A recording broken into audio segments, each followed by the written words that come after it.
Bien, hola a todos y todas, bienvenidos a la cuarta sesión del Seminario Internacional sobre Filosofía y Pensamiento Judío que organizan la Red Internacional de Pensamiento Judío, el Departamento de Filosofía y Sociedad, el Grupo de Investigación Historia y Ontología del Presente, en colaboración con el Instituto Universitario en Ciencias de las Religiones, la Fundación BBVA y el Centro Sefarat Israel. En esta cuarta conferencia del ciclo de este primer año vamos a contar con la profesora Nuria Sánchez Madrid.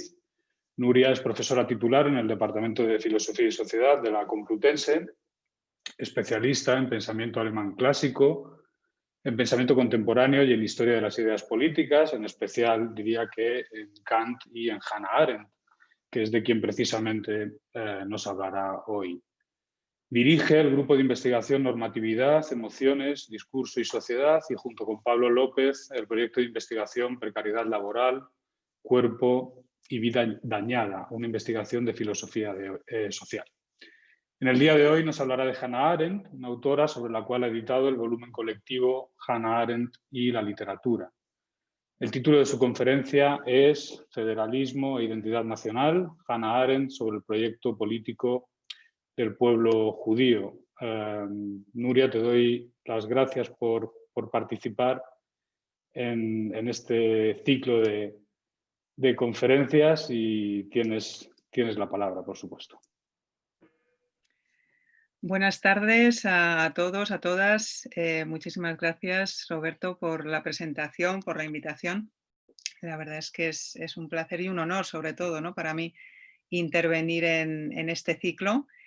La propuesta que traigo está muy centrada, ¿no?, como sabéis, como saben, en Arendt y un poco pues eso que algunos intérpretes han tenido a bien calificar como un shift in Zionism en Arendt, ¿no?, como esa especie de sionismo voluble, de, digamos, peculiar disposición de Arendt para servirse de coordenadas de pensamiento sionistas muy interesadas con el problema del asentamiento en Palestina a comienzos del siglo XX, especialmente a partir de la década de los 30 y por supuesto de los 40, que es en la que me centraré, pero siempre manejando las piezas y sobre todo manejando las afinidades de una manera, pues digamos, muy singular, que creo que caracteriza también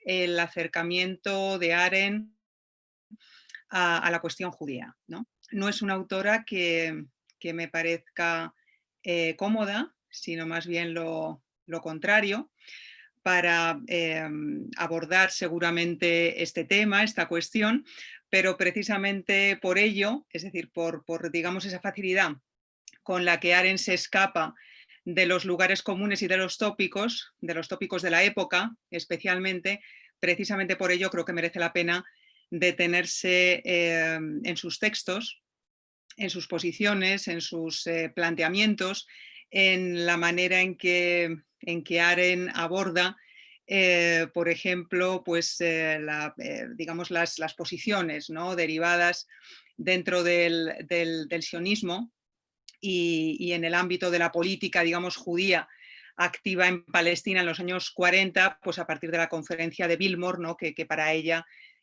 supone también un punto de inflexión muy llamativo en su obra, ¿no?, porque, no sé, ha hecho algo la pantalla. He perdido de repente la imagen, he perdido de repente el acceso al público. No te veía a ti, Roberto, ni veía al público, como decía. La conferencia de Bilmore, a la que me referiré más adelante, y he intentado hacer una selección de textos que también sea explicativa en relación con los distintos hitos políticos, ¿no?, que también explican un poco la situación a la que se ve abocada Arendt desde el punto de vista de su intervención, de su participación en el debate más público. Bilmore pues, supone, como digo, un punto de inflexión y también un momento que señala a partir de 1942 pues un progresivo enfriamiento, digamos, ¿no? de la participación de Arendt y de las esperanzas también de Arendt en la posibilidad de intervenir de manera más o menos directa, creíble, concreta en lo que sería pues el presente y el futuro del Estado de Israel, entendido no como un Estado nacional, sino más bien como una encarnación o como una plasmación de ese espíritu del federalismo que habita, atraviesa los textos de Arendt, ¿no? Y que especialmente en los años 50, en obras como Sobre la Revolución, aparecen también, por supuesto, en los orígenes del totalitarismo como un programa político, ¿no? En sí mismo. Lo que voy a intentar traer aquí en esta conferencia y en el comentario de los textos que he seleccionado, pues es de alguna manera una lectura, un cierto análisis del federalismo, de la teoría, digamos, federalista de Arendt, de su lectura del federalismo, no tanto deudor de lo que sería la tradición republicana norteamericana, que, bueno, como sabemos es uno de los grandes filones, ¿no? Es una de las grandes fuentes de esa comprensión del modelo político de Arendt, de lo que es la política. La política no es tanto soberanía, la política es despliegue de una acción concertada y, por tanto, mantenimiento y conservación de acuerdos, de promesas recíprocas. Por supuesto que este modelo se proyecta sobre la situación en Palestina, la situación de la Palestina de los años 30, pero sobre todo de la década de los 40 del siglo XX, pero es que además, que es lo que intentaré también subrayar de la mano de esta intervención, la propia experiencia de Arendt en el territorio y en las partes en liza en el ámbito judío, en las diferentes facciones, los diferentes partidos políticos que se establecen en la Palestina de los años 40, enriquece el federalismo de Arendt y su valoración siempre muy positiva, siempre muy elogiosa de lo que una Commonwealth de sello británico, naturalmente, pero no colonialista, que intenta alejarse, digamos, de todo rasgo, de todo lastre de tipo colonial, de tipo imperial, la Commonwealth. Arendt de una manera pues muy sutil en algunas ocasiones y creo que con algún brochazo pues un tanto más gordo, ¿no? En el caso de ciertos textos, se intenta separar, se intenta escindir de lo que sería el lastre del imperio. Una Commonwealth, una federación de naciones, que permitan a Israel, en lugar de, digamos, verse e interpretarse como un Estado nacional, como una nación entre naciones, ¿no? Como si de alguna manera se estuviera proyectando el contexto político de Austro-Hungría en Medio Oriente, en Oriente Próximo, ¿no? Es decir, esa posibilidad será enriquecedora para el pueblo judío, a juicio de Arendt. Esa posibilidad de verse entre otros, de colaborar con otros. Esos otros son los pueblos árabes, los pueblos vecinos, ¿no? A esto, como sabemos, le han sacado mucho partido autores del, digamos, possionismo, quizá de algo de esto podemos hablar en la discusión, autores como Judith Butler, que han sido muy criticados también en los últimos años, precisamente por lecturas pues mucho más críticas, digamos, también cuidadosas, ¿no? con la distinción que cabe apreciar en las posiciones de Arendt frente pues, a lo que sería la modalidad del Estado binacional, del tipo el preconizado por Judah Magnes, ¿no? En Arendt hay una coincidencia final a partir del año 48, sobre todo, con la postura de Magnes, pero digamos, hay problemas, hay discrepancias, hay pues un gran número de objeciones que también Arendt experimenta en los años 40 y especialmente en la primera mitad de los 40 hacia lo que sería la propuesta de un Estado binacional, porque un Estado binacional no resuelve el problema de las minorías, ¿no?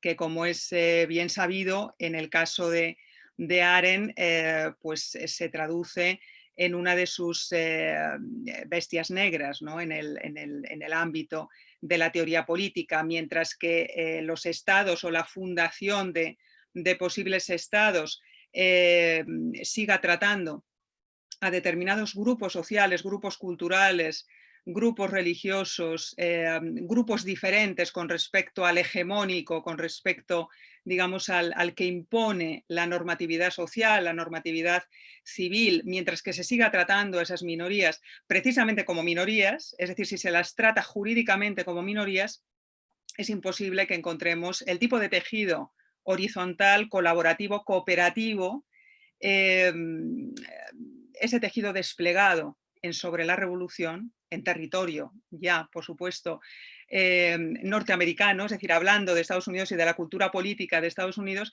es imposible que encontremos el tejido cooperativo que sirva para dar un futuro, para de alguna manera reactivar las posibilidades de crecimiento conjunto del pueblo judío, pero también de la población árabe que vive en Palestina, ¿no? De manera que bueno, si os parece, si les parece, la charla en realidad está dividida en 5 partes, podríamos decir. No todas tienen la misma extensión. En primer lugar, creo que es preceptivo, por lo menos aconsejable, reparar o subrayar un poco cuáles son los primeros contactos que Arendt tiene cuando llega al territorio estadounidense, ¿no? Cuando ella llega en 1941 a Estados Unidos, uno de sus primeros contactos académicos y una de sus primeras influencias intelectuales, que luego se mantienen en el tiempo, es la que mantiene con Salo Baron, que es un profesor de historia judía de la Universidad de Columbia, que le ayuda mucho, permite que Arendt publique su primer texto, un texto que luego se reincorporará, que luego se convertirá en una pieza de los orígenes del totalitarismo, Dreyfus und die Folgen, el título del texto en alemán que el director de la revista de estudios sociales judíos, el Jewish Social Studies, Gaster, Theodor Herzl Gaster, le traduce a Arendt gracias a la mediación de Baron, y que se convierte en el primer texto que ella presenta en Estados Unidos, es, digamos, su carta de presentación en territorio estadounidense. Baron en realidad no es únicamente en la vida ni en el itinerario intelectual de Arendt, no es solamente un contacto académico. Es alguien que, a pesar de que Arendt no nos lo pone fácil, esto es algo que forma parte de mi lectura de la obra de Arendt desde hace años, hay muchas huellas que remiten, digamos, arcana, lo digo con mucha complicidad hacia Roberto y Cristina Basili y José Luis Villacañas, ¿no?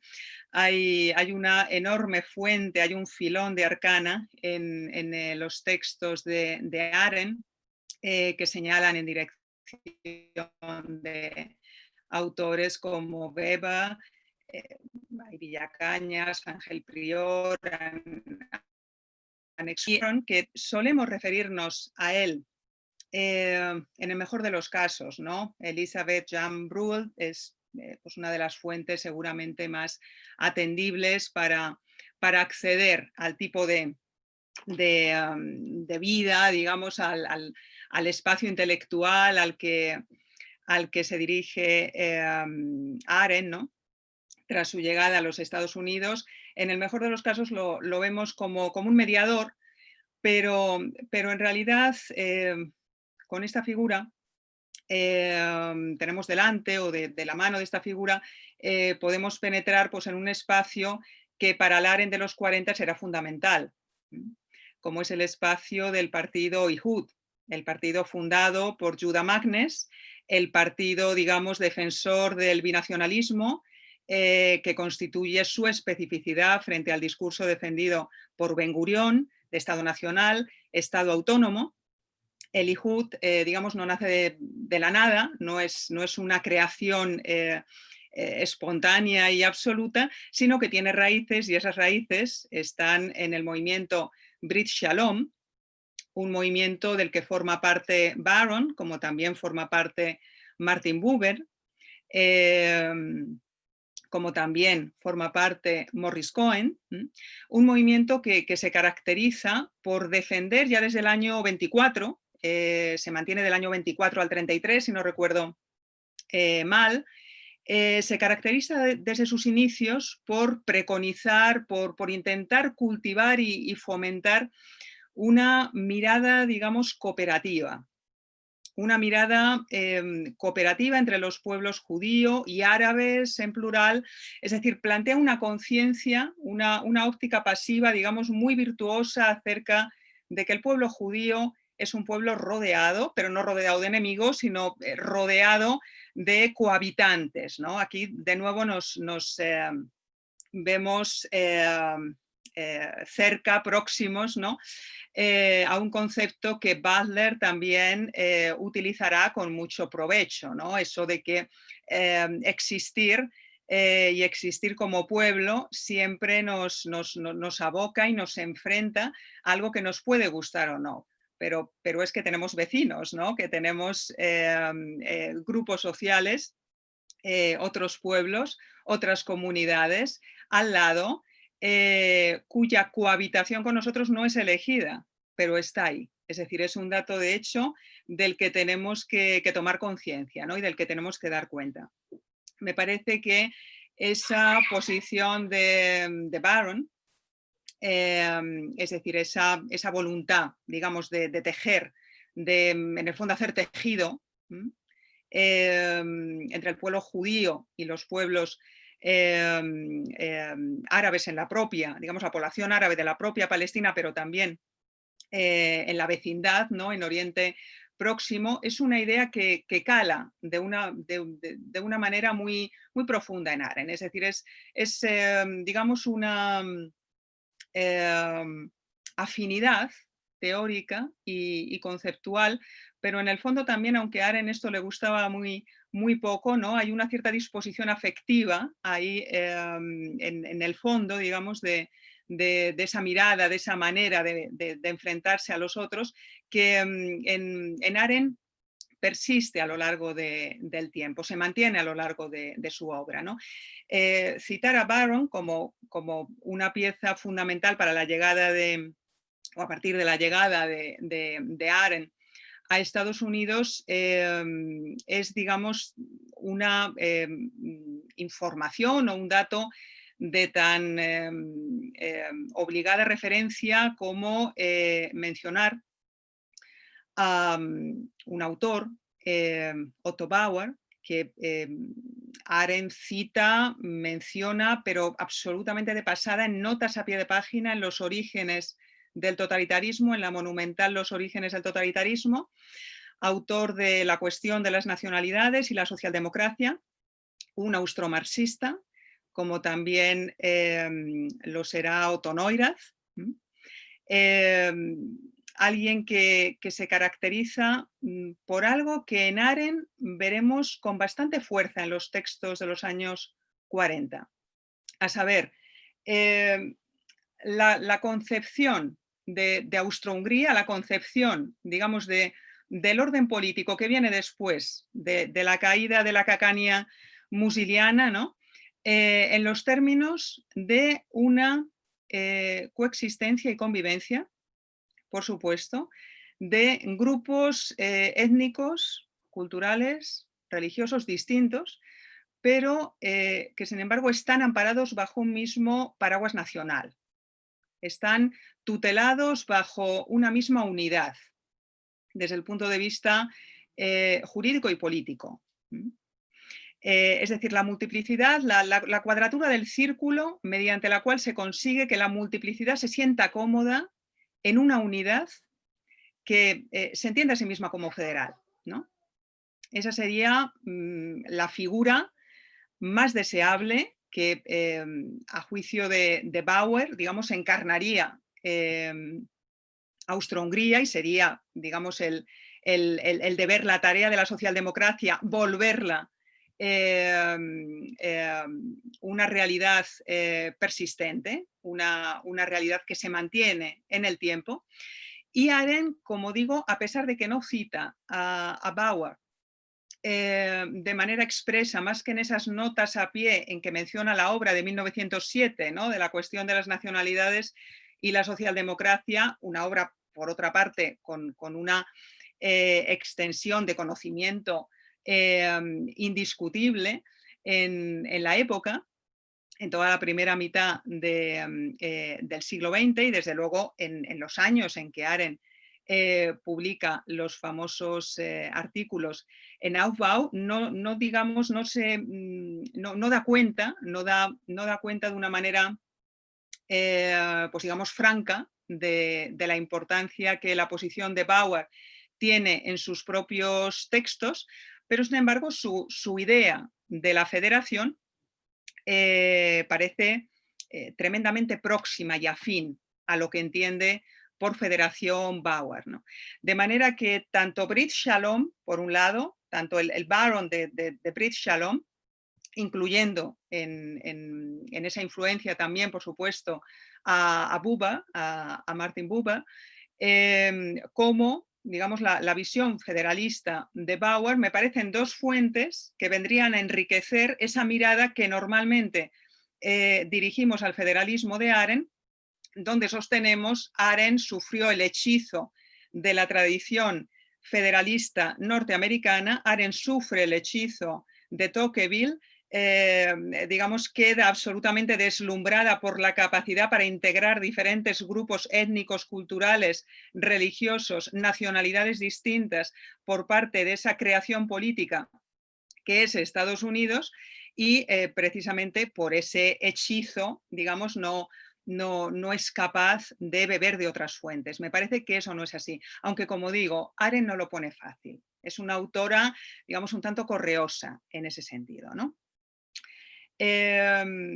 Podemos acercarnos, y esa sería, digamos, la primera parada, ¿no? que me gustaría hacer. Voy a intentar compartir pantalla, a ver si me sale bien, para poder acercarnos también a algunos textos de Arendt que me parecen representativos acerca de lo que ella entiende por digamos, modelo político exitoso, fiable, esperanzador para lo que sería el pueblo judío.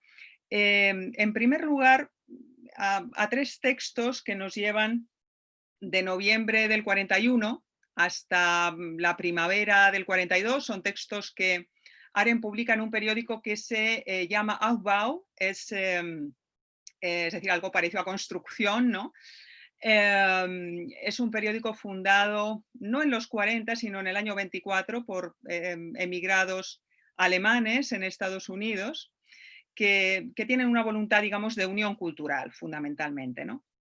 En el año 41, es decir, en el año al que pertenece el primer texto que proyecto, el que tienen delante, Arendt se había pronunciado, había mandado, digamos, como una carta al director que le sorprendió mucho a Joseph Mayer, que era uno de los editores de la revista, una carta muy crítica que le publicó el periódico, dirigida a Jules Romain. Jules Romain se había pronunciado, no sé si en ese momento era presidente del Club PEN, se había pronunciado en una clave pacifista con respecto a la voluntad de los judíos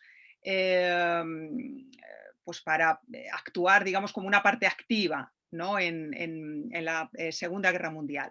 Se había pronunciado a favor de que, bueno, de alguna manera el pueblo judío dejara pasar esa oportunidad de incorporarse a la guerra, incorporarse como un grupo propio, como una milicia propia, basándose en un argumento que a Arendt le parece muy poco creíble, ¿no? Y que luego ella cambiará a partir del año 48, precisamente cuando el Estado de Israel todavía no se había declarado el Estado de Israel, la fundación del Estado de Israel, pero a Arendt lo que digamos, le hace cambiar, le hace dar un giro, pues es el hecho de que el pueblo judío se halle en guerra interna, primero, ¿no? A partir del año 47, a partir del rechazo de los árabes de la resolución de Naciones Unidas que dictaba la partición en estados, ¿no? La partición casi mecánica, ¿no? En regiones, en territorios. Esa guerra interna, esa guerra, digamos, interior en Palestina, Arendt la vive como una amenaza de autodisolución, como ella dice, del pueblo judío. Pero después la llegada, ¿no? en la guerra de liberación, la llegada de una guerra que ya compromete a lo que será Israel a partir de mayo del 48, compromete a Israel en una guerra con los estados árabes vecinos. Eso le parece a Arendt todavía peor, todavía más amenazador, ¿no? Y precisamente a partir de ese año, a partir del 48, ella cambia su visión de la guerra, ¿no? Pero en noviembre del 41, y teniendo el precedente del texto anterior, del escrito anterior que le publica Aufbau, donde Arendt, como digo, se manifiesta muy crítica con la actitud pacifista de Jules Romain, que les pide a los judíos que sean pacíficos, que sean pacientes, ¿no? Ella escucha en ese discurso algo que el pueblo judío lleva contándose a sí mismo demasiado tiempo. Y le parece que digamos, esa espiral discursiva, dialéctica, no puede sino seguir anulando la condición política judía, ¿no? A Joseph Maya, a este editor del periódico Aufbau, que era un periódico que se publicaba en alemán en la ciudad de Nueva York, ¿no? Como digo, desde el año 24, Maya ve una veta polémica muy fuerte, muy encendida en Arendt, y la contrata como columnista, ¿no? Y Arendt empieza a ser columnista del periódico. ¿Cuándo se cerrará esta colaboración? No acaba bien, ¿no? La historia no acaba bien. A finales del 43, en diciembre del 43, Arendt publica 2 artículos, las 2 partes del mismo artículo, en realidad, donde se pronuncia pues, de manera muy crítica a propósito de la propuesta y la posición derivada de Bilmore, ¿no? Es decir, la posición fundamentalmente de Ben Gurión de crear un Estado autónomo, de crear un Estado que solapa, como dice Arendt, la nación y el Estado. El territorio, la nación y el Estado. Esa sería la triangulación, ¿no? A partir de ese momento, Arendt, digamos, pierde la influencia, el peso que había tenido en la redacción de Aufbau y pasa a pronunciarse, no deja de pronunciarse. En los años 50, también en los primeros 50, siguen apareciendo pronunciamientos de Arendt en este sentido, pero poco a poco, digamos, esa militancia se va apagando, ¿no? En el año 48, el artículo que ya publicará, lo publica ya en Commentary, en otra revista, no lo publica en Aufbau, ¿no? Precisamente porque en ese periódico ya ha perdido la voz, precisamente por su discrepancia, por su falta de coincidencia con lo que sería el mainstream, digamos, sionista del momento, a saber, la posición no tanto de Weizmann, no tanto de Chaim Weizmann, que bueno, pues no dejaba de ser visto cada vez más como un peón del Imperio Británico, en realidad y de los intereses británicos, de manera que, digamos, la posición más establecida, la posición que se entendía como más atendible, dada la situación, dadas las circunstancias, pues era efectivamente la de Ben Gurión, ¿no? En los primeros escritos, en los primeros artículos que Arendt publica en Aufbau, a finales del 41 y a lo largo del año 42, en esta revista, el tema fundamental, el tema, digamos, predominante es el de la guerra. A saber, el pueblo judío tiene que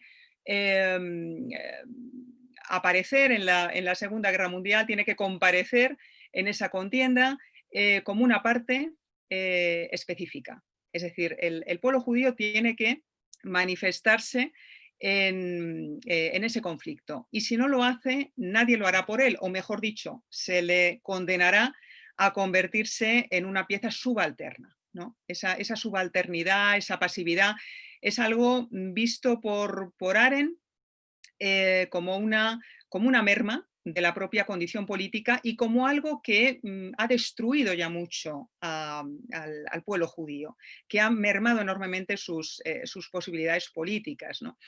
Y en este sentido, pues encontramos en textos como este, en el artículo de noviembre del 41, afirmaciones como la siguiente: solamente la guerra real del pueblo judío contra Hitler pondrá un final honorable, a toda la charla fantasiosa sobre una guerra judía. Un proverbio sionista antiguo y de gran actualidad dice que la libertad no es un regalo, la libertad tampoco es un premio por el sufrimiento soportado, ¿no?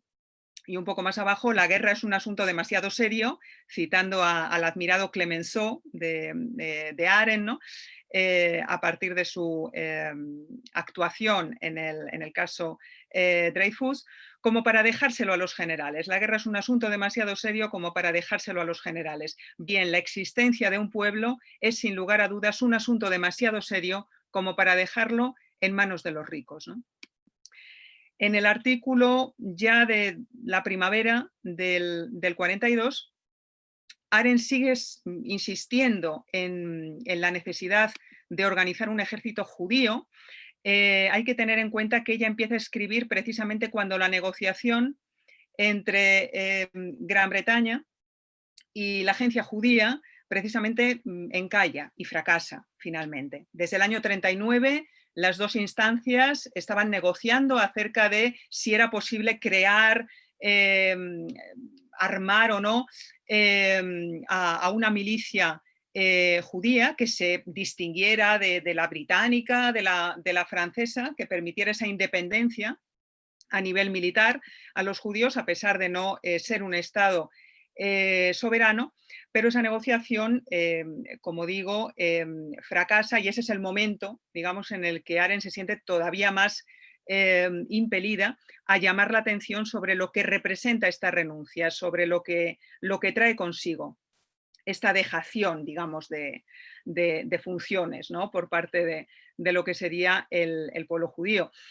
En este artículo, por ejemplo, de la primavera del 42, como decía, Arendt sostiene cosas como las siguientes, ¿no? En la parte subrayada: si no ponemos los medios para lograr lo que finalmente ha sido concedido a los hindúes, un lugar en las Naciones Unidas, todavía no se haya producido la independencia de la India, pero sí conversaciones para que se pudiera producir ese pronunciamiento, esa presencia, esa incorporación de la India, a pesar de no ser Estado soberano, a las Naciones Unidas, no habrá paz para nosotros tan pronto. Esta guerra no tiene que ver con cuán grande o pequeño sea un pueblo, es una guerra por la libertad de todos los pueblos y la lucha de las Naciones Unidas quedará incompleta mientras estas naciones no estén dispuestas a sentarse a la mesa con el paria de todos los pueblos e incluirle entre las filas de aquellos que están en el frente, ¿no?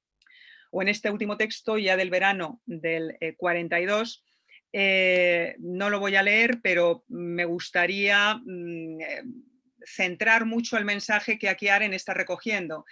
¿Por qué es tan difícil? ¿Por qué hay tantos problemas para organizar un ejército judío? A ella, por ejemplo, le duelen mucho y se ve de manera constante en estos textos cómo los judíos norteamericanos son reticentes a la hora de organizar este ejército porque sienten que eso podría, digamos, convertirse en una acusación de antipatriotismo, de que no serían patriotas, ¿no? Norteamericanos en caso de querer de querer conformar esta milicia judía, ¿no? ¿Cuál es uno de los obstáculos fundamentales, tradicionales, para que este tipo de decisiones se puedan abrir paso? Para Arendt la respuesta está clara: la dependencia del pueblo judío, de los plutócratas, de los benefactores, de los filántropos, la sustitución, como se dice en las últimas líneas de este texto de julio del verano del 42, publicado también en Aufbau, ¿no? Para nosotros recaudar dinero es una buena acción, pero organizarnos como pueblo es un sinsentido demagógico, ¿no? Detrás de esta evidencia, ¿no? De una impotencia desde el punto de vista político, de una incapacidad para constituirse políticamente, estaría también la opinión que le merece a Arendt, por ejemplo, la declaración Balfour, ¿no? que en determinados momentos de estos artículos de Aufbau, ella califica como una suerte de don, de regalo que un lord inglés, que Balfour, le hace a Lord Rothschild, ¿no? Es decir, le hace al plutócrata por definición del judaísmo europeo. ¿Qué es lo que debe sustituir, a juicio de Arendt, esta enorme dependencia con respecto de los apoyos poderosos, de las potencias, ¿no? que luego al final en la deriva del Estado de Israel pues se convierte en realidad en la sustitución de la dependencia de Gran Bretaña y de la Commonwealth británica por la dependencia con respecto de los Estados Unidos, ¿no? Después del reconocimiento del Estado de Israel por parte de Truman y de los fuertes lazos que se establecen entre Israel y los Estados Unidos, ¿no? Para Arendt, este modelo dependiente y este modelo que no hace más que alimentar la subalternidad del pueblo judío debe ser sustituido por un modelo de federación que tiene unas bases muy concretas. Es decir, que digamos, se alimenta en formas de vida que, por ejemplo, la propia Arendt, ni siquiera tenemos que centrarnos en los años 40, en los años 30, durante el exilio parisino, en el que conoce a su segundo marido, a Heinrich Blücher. Arendt había colaborado de manera muy intensa con Juventud Aliyá, con una organización que se dedicaba a trasladar a jóvenes, sobre todo jóvenes judíos, a Palestina. En este texto que tienen delante, por ejemplo, que se publicó en el año 35 en una revista francófona, que retrataba, digamos, la vida de los exiliados judíos en Francia.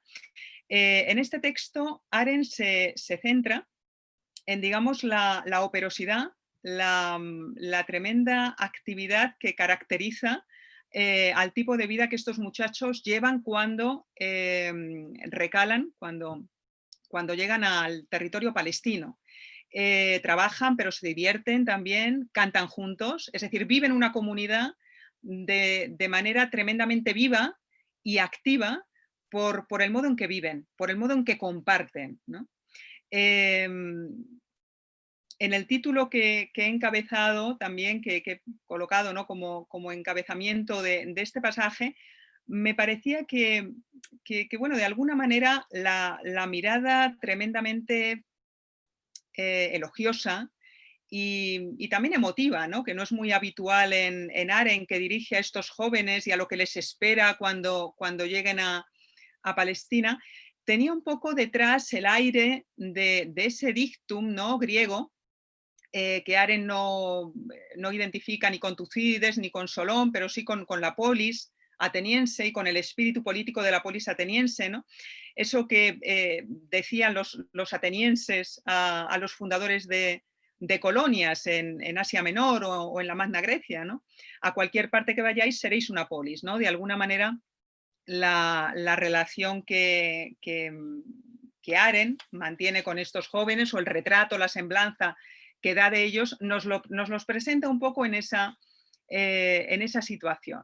Todavía no sois nada, no sois ciudadanos de un Estado, no formáis parte de un espacio organizado políticamente, no estáis protegidos, entre comillas, por ninguna soberanía declarada, pero vais a fundar un país y vais a ser capaces de conformarlo. Estáis poniendo las bases, estáis poniendo de alguna manera los pilares de lo que será la Palestina judía, ¿no?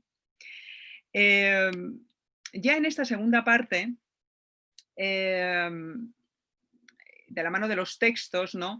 Me parece muy relevante la carta que Aren envía en verano de 1940 a su amigo del exilio parisino, Eric Cohn-Bendit, el padre de Daniel Rojo, con el que Aren después en los años 60, sabemos que a ella no le gusta nada, en general el movimiento de los estudiantes en el 68, pero sin embargo con Daniel Cohn-Bendit, con el hijo de Eric, siempre será muy condescendiente porque le parece que bueno, de alguna manera ha heredado el pathos político del padre, ¿no? Y ella siempre es muy elogiosa en las cartas que le dirige al hijo, ¿no?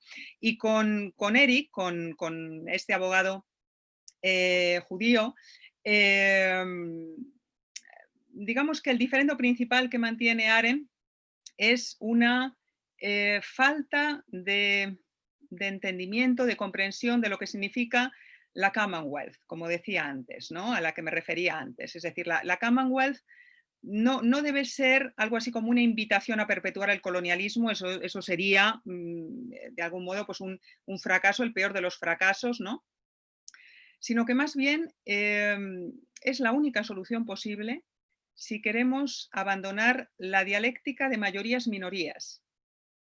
¿Qué ocurre con una Commonwealth? Bajo ese paraguas, bajo ese espacio político, las naciones, digamos, pueden olvidarse de algo así como el privilegio de la atadura a un territorio. Es decir, las naciones tienen que encontrar un medio de comunicación que no sea el presunto privilegio de la adquisición de la tierra, ¿no? del haber habitado esa tierra desde el principio de los tiempos, ¿no? A Cohn-Bendit, por ejemplo, al final de este extracto, Aren le dirá de una manera muy franca, ¿no? Muy abierta: para nosotros, al menos, esta sería nuestra única salvación, ¿no? La salvación por la Commonwealth. Y solamente porque existe una posibilidad real, aunque pequeña, según mi opinión, tiene algún sentido devanarse los sesos con ello. De cara a esta solución de la cuestión judía, el problema de un pueblo sin tierra, en busca de una tierra sin pueblo, hablando en términos prácticos, la luna o el folclorismo sin política, finalmente habría perdido todo su sentido. Es en este contexto en el que sitúo a las unidades organizadas que se piden. Sin duda, la propia existencia del pueblo judío dependería entonces de ellas. La Commonwealth como unidad organizada. Unidad organizada como colaboración de pueblos diferentes. Algo que a partir del año 48, y sobre todo en el escrito Salvar la patria judía del año 48, se convierte en conformación de entidades municipales árabes y judías, donde de la mano de esa colaboración a nivel digamos, de base, a nivel municipal, se puedan ir creando lazos, vínculos que tengan, digamos, una dimensión más ambiciosa, ¿no? En noviembre del 42, es decir, pocos meses después de los textos que veíamos en la primera parte, de los textos muy concentrados en la guerra, una guerra que desde luego Arendt siempre desmarca con respecto de lo que ella califica como el fascismo judío del Partido Revisionista. Ella abomina, digamos, de la posibilidad de entender digamos, llamada, apelación a constituir un ejército judío traducido en los términos de digamos, un programa, una agenda terrorista, ¿no?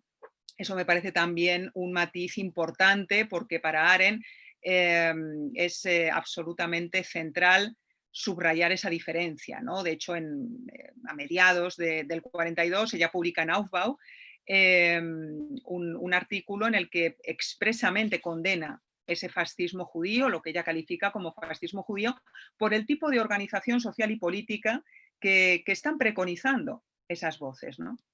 Que están preconizando pues, el colectivo Irgun, el movimiento Irgun, y que están preconizando figuras que se caracterizaron por crear, y en esto pues parece que hay mucha proximidad con la posición de Arendt, pero como vemos después no la hay tanto, que se ocuparon de crear, pues por ejemplo, el ejército judío, en realidad la división judía en la Primera Guerra Mundial o el ejército, digamos, autogestionado de los judíos en defensa, en su propia defensa, durante los pogromos rusos, ¿no? En las primeras décadas del siglo XX, ¿no? Arendt, desde luego, siempre se desmarca mucho de esa posición.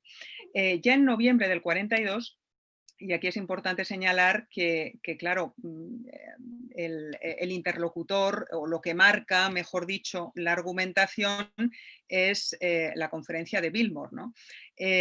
A la conferencia de Bilmore, a la que llegan, digamos, como las dos posiciones entre las que se debía elegir, por así decirlo, Weizmann, por un lado, defensor de mantener las cosas tal y como se habían llevado con respecto a la protección, al tutelaje británico, y por otro lado Ben Gurión sosteniendo que había llegado la hora de fundar un Estado autónomo. En el año 41, casi antes de llegar al 42, tanto Weizmann como Ben Gurión hablaban de Commonwealth, es decir, hablaban de una Commonwealth judía, de la misma manera en que lo hace Arendt, ¿no? Solo que también es cierto que precisamente por esos años, es decir, hasta el 41, Gran Bretaña es una potencia hegemónica en Oriente Próximo. Pero a partir de ese momento, la formación de la Liga Árabe y los pasos, los avances realizados por la Liga Árabe para, digamos, sustituir en el terreno geopolítico al antiguo imperio otomano, al desmembrado imperio otomano, también se convierte para el sionismo en una gran amenaza, ¿no? Eso seguramente explica la imposición de lo que sería pues, el sector de Ben Gurión, ¿no? En la crisis del sionismo, Arendt rechaza y manifiesta todas sus objeciones a esa caída en un viejo conocido de la teoría política, en un elemento y un punto de vista que a su juicio ha destruido la vida de los pueblos, para empezar en Europa, como es la reducción de la política a la soberanía y al Estado-nación, y desde luego rechaza que el futuro de la Palestina judía tenga que pasar por, digamos, ese molde, por ese marco, ¿no? Soy consciente de la hora, Roberto, y voy a intentar, si te parece, pues en aproximadamente 10 minutos ir cerrando la ponencia, ¿te parece? Sí, sí, perfecto, Nuria. De acuerdo. Bueno, pues a partir de aquí, a partir de Bilmore, a partir de el rechazo decidido de lo que sería la fundación de un Estado autónomo, nos encontramos con que va tomando forma una posición que es, digamos, la posición derrotada de algún modo en esa conferencia, organizada por la organización sionista, convocada por la organización sionista americana. Una propuesta claramente binacional, claramente relacionada con ese Brit Shalom al que señalaba como una fuente, como una inspiración para Arendt desde los años 40, desde su llegada a Estados Unidos, desde 1941 al menos, ¿no? Desde los primeros contactos con Baron, ¿no? Y esa posición es justamente la de Judah Magnes, ¿no? La de alguien que, bueno, es un rabino, ha sido rector, primero decano, luego rector de la Universidad Hebrea de Jerusalén, ¿no?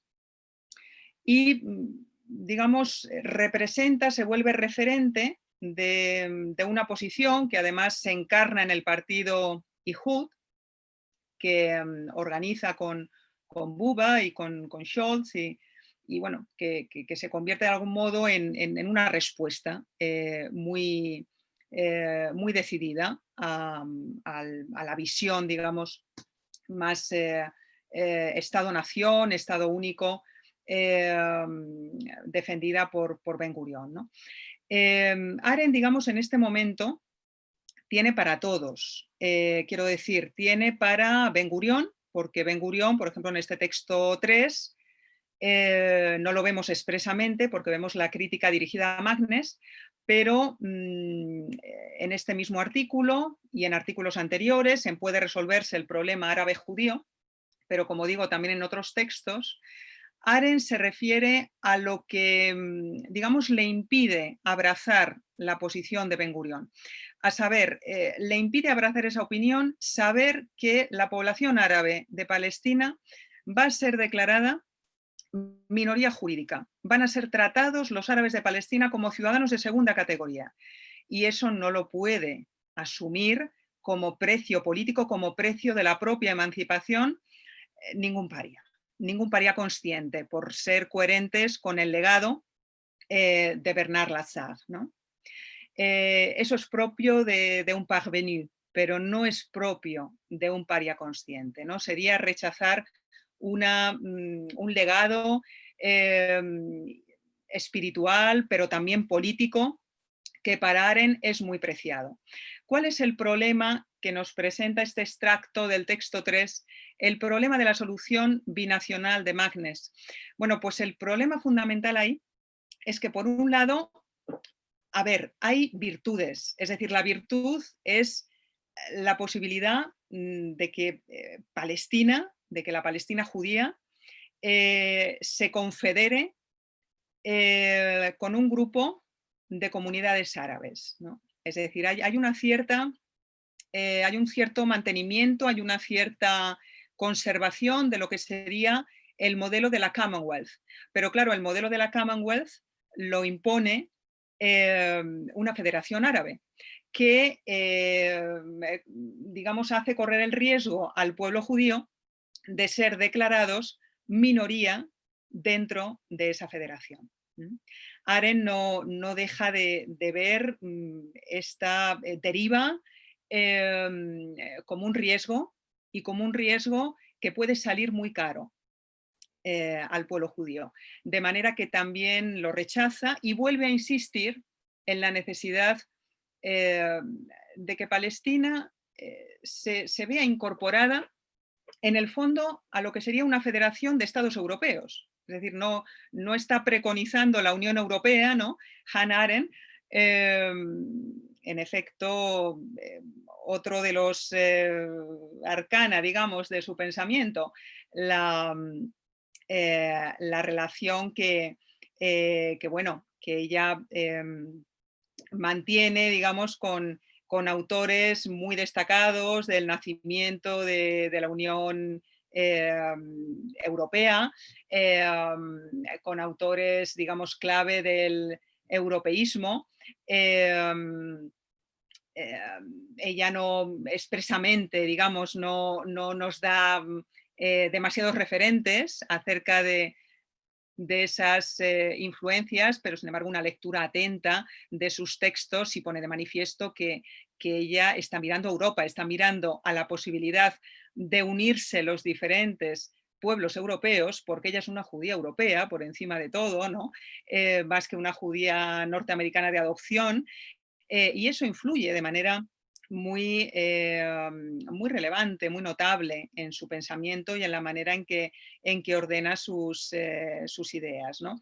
De modo bueno, frente al modelo de Estado nacional, pues ella sigue priorizando esa voluntad de recolocar a Palestina en una federación que en el fondo quiere ser europea o mediterránea o euromediterránea, pero digamos la clave para ella estaría fundamentalmente en esa escala política, en elegir esa escala política amplia y alejarse cada vez más de los peligros del Estado nacional, ¿no? ¿Qué ocurre finalmente en mayo del 48, es decir, en el mes de declaración de la fundación del Estado de Israel, ¿no? Bueno, pues lo que ocurre es que, como señalaba antes, los diferentes conflictos en los que se ve envuelta Palestina, el pueblo judío, le parecen a Arendt una circunstancia tremendamente amenazadora de su propia idea federalista. ¿Cómo puede salvarse la patria judía, ¿no? En ese todavía se está a tiempo, ¿no? En esa especie de llamada pues un tanto trágica, desesperada, que ya no publica Aufbau, que ya no encuentra su eco en un espacio intelectual como es el de Aufbau, muy cercano, muy posicionado en lo que sería la propuesta, ¿no? de Ben Gurión. Bueno, pues como refleja este artículo, Arendt empieza a ver que en la propuesta de Estado binacional de Magnes, ¿no? de Judah Magnes, puede haber algo así como un comienzo del federalismo que está por llegar. Es decir, si el Estado binacional se ampara y se basa en esas unidades locales de judíos, de árabes, que empiezan a trabajar a nivel muy local, municipal, y que poco a poco van estableciendo, van creando ese tejido económico, de relaciones económicas, mercantiles, pero también de relaciones éticas. Si se va creando, digamos, esa eticidad, por decirlo de alguna manera, ¿no? Será posible pensar en la realidad de una federación que sea capaz de salvar la autonomía y la independencia del pueblo judío. Claro, ¿qué está diciendo también claramente Arendt con esto? En el fondo nos está dando un mensaje muy poco schmittiano, ¿no? Es decir, la política no debe vivir de la hostilidad.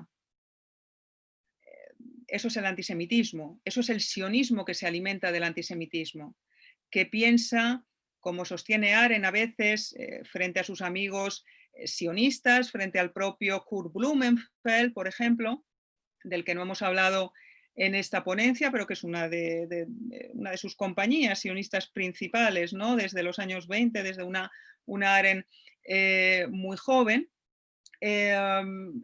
Uno de los grandes errores del sionismo es alimentarse del odio a los judíos, es decir, pensar que el antisemitismo es eterno, que no puede acabar, ¿no? Una política que se nutre de las raíces, digamos, de la hostilidad generada de manera más o menos legítima, explicable, razonable, de otros pueblos, es una política destinada al fracaso, ¿no? ¿Qué es lo que, digamos, vendría a oxigenar esa política clausurada por la hostilidad desde el punto de vista de Arendt?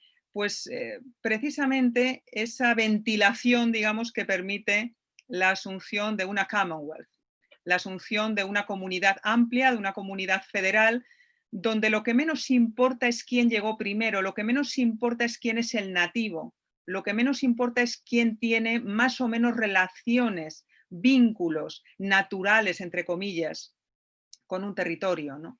Desde la asunción, como Arendt siempre subraya, de que la política no es natural, es lo menos natural que hay en el mundo, ¿no?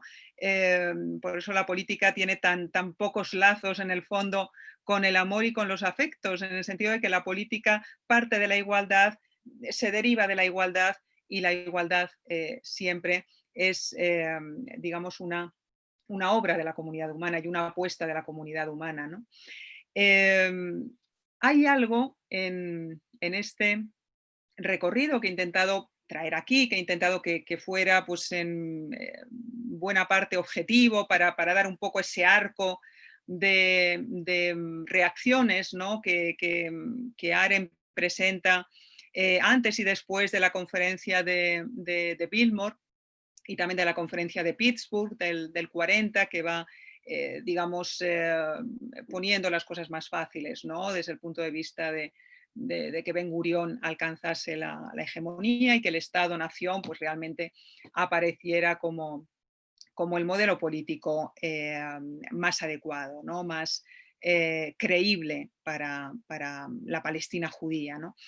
Me gustaría terminar con un texto bastante posterior de Arendt, con un texto del 59, con reflexiones sobre Little Rock, que es un escrito de Arendt que habla sobre la segregación y que generalmente es uno de sus textos más antipáticos, es un texto de hermenéutica difícil, yo creo que en muchas ocasiones se lo ha tratado injustamente, en el que me parece que Arendt nos da alguna pista importante acerca de cuáles son las coordenadas concretas, cuál es el armazón más material de eso que ella presenta en términos pues un tanto nebulosos en realidad como federalismo, ¿no? Porque esas grandes afirmaciones, esas afirmaciones un tanto rimbombantes de cooperación entre pueblos, en el caso de sobre la revolución,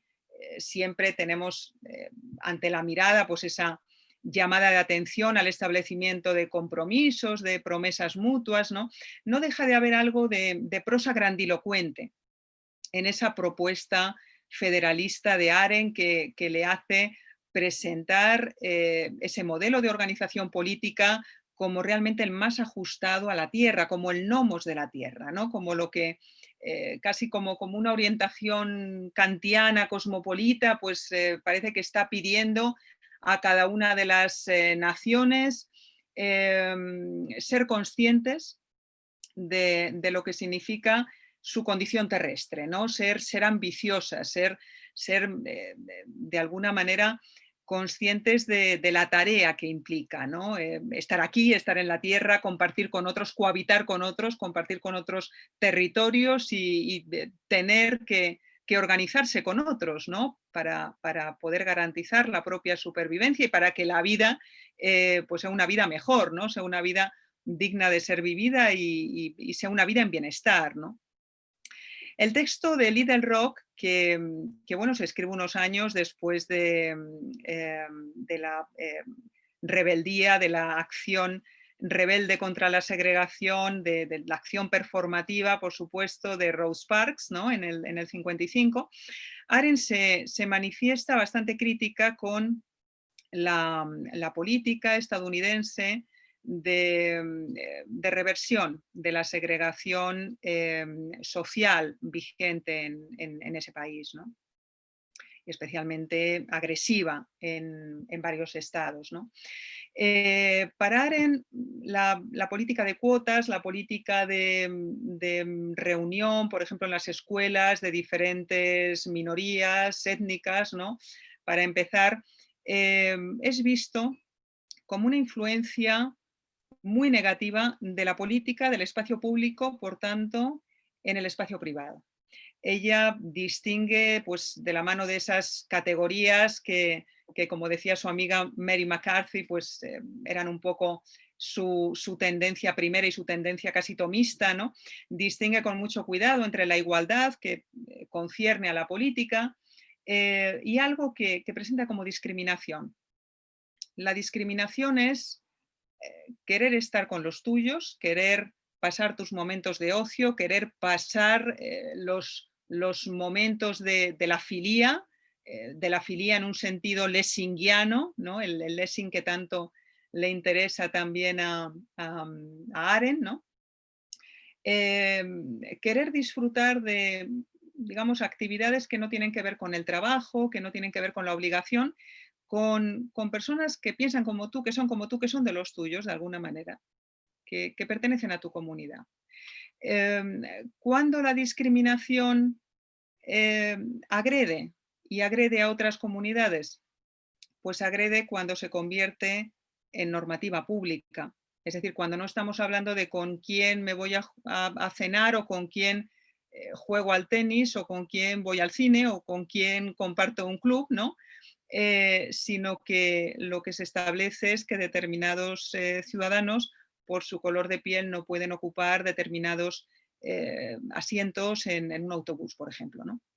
Es decir, es delicada la línea limítrofe entre la discriminación y la segregación. Ahora bien, querer acabar con la segregación eliminando la discriminación, creo que Arendt en este texto de reflexiones sobre Little Rock, y me parece que en esto no se ha profundizado demasiado, creo que Arendt se está basando en su experiencia propia, en su experiencia como judía, y está enlazando, digamos, esa reivindicación de la discriminación, es decir, de la voluntad del pueblo judío, de las comunidades judías, de mantener escuelas propias, por ejemplo, de mantener espacios de actividad que sean específicos, que no estén abiertos a otras comunidades, un mensaje que en realidad conecta perfectamente con el pensamiento de Moses Mendelssohn, y por supuesto con la postura que también es inspiradora de Mendelssohn,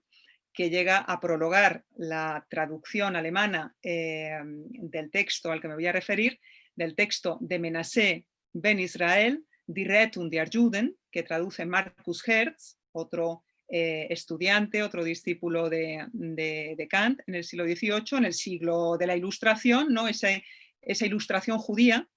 La ilustración de Mendelssohn, de Hertz, recibe el mensaje de Menasseh ben Israel, que en realidad lo que viene a sostener ante Cromwell, en el caso del rabino del siglo XVII, del rabino de origen portugués, Menasseh ben Israel, lo que se viene a sostener ante Cromwell, pues es la oportunidad, se le pide al político inglés que acepte de nuevo a la comunidad judía en el interior de Inglaterra tras la expulsión de esa comunidad por parte de Eduardo I allá por el siglo XIII-XIV, ¿no?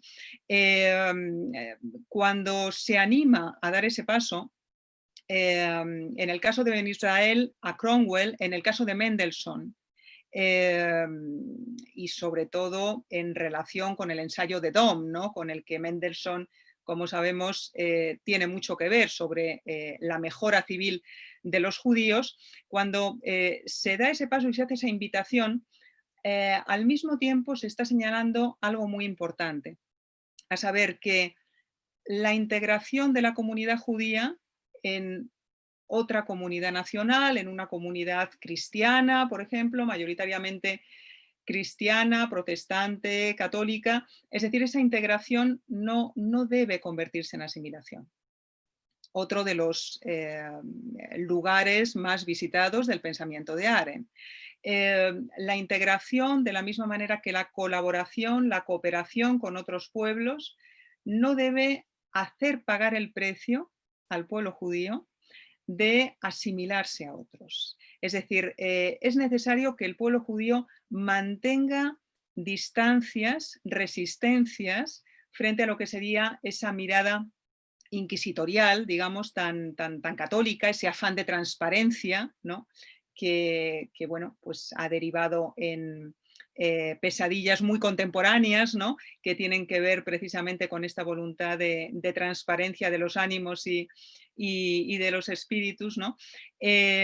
Todas estas prevenciones son prevenciones de la tradición intelectual judía europea, son prevenciones que Aren acepta y hace suyas, y que Aren, me parece, está presentando con muy poca habilidad retórica, seguramente, en el espacio intelectual norteamericano en 1959, ¿no?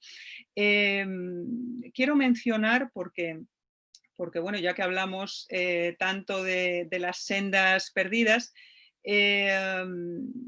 también quiero manifestar las mías, ¿no? Hace tiempo escuché en una conferencia a José Luis Villacañas, en el Seminario de la Ilustración, un texto suyo sobre la ilustración judía, precisamente, ¿no? Y en ese texto se mencionaba a Menashe ben Israel, se mencionaba el interés que Mendelssohn había dirigido a ese texto, y lo que aportaba, digamos, esa voluntad, digamos, de discriminación virtuosa de la comunidad judía con respecto de la comunidad que acepta y que integra y que de alguna manera acoge a la comunidad judía. Recuerdo muy bien esa conferencia y, digamos, tirando de ese hilo, yo he desembocado en textos como los presentados aquí, en textos de los 40, en los textos relativos al federalismo, a la posición federalista arendtiana, pero finalmente a este texto de reflexiones sobre Little Rock, donde creo que en buena parte las dificultades para entenderlo están en el hecho de no haber visibilizado esta genealogía intelectual que creo importante explorar.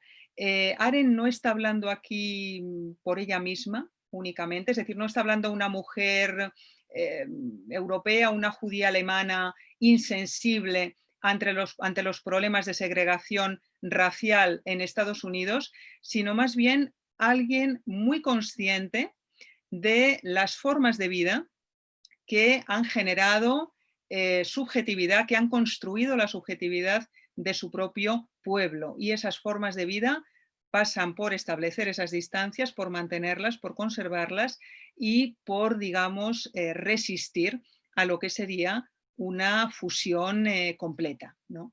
Esa asimilación que para Aren siempre representará una pérdida o una, digamos, autodisolución del pueblo judío, ¿no?